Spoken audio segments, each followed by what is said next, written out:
I fear thou art a fart, sirrah. We may have ended the Civil War, but what is this restoration? Coming from a coxcomb and a whittle, that is a fairly precise term you use there, sir.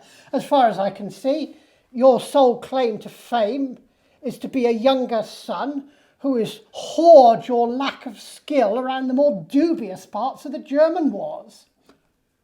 I was the youngest son, sir. My elder brother took everything, and I went to make my fortune in Europe.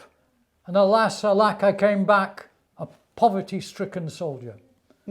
So I fought for my King Charles in England. For his shillings, or for his cause?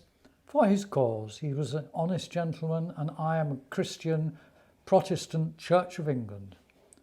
And Charles is head of the Church of England, and he is Protestant. Well, it is fortunate that you fought for his cause, because as I remember it, his shillings were in fairly short supply.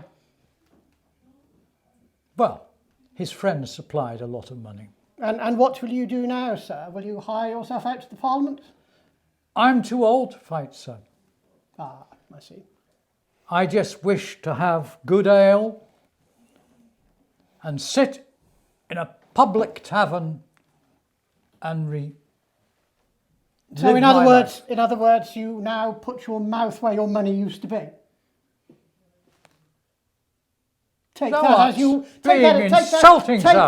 will, sir. I take that as an insult, sir. I am done with you, sir. I am done with you. Oh.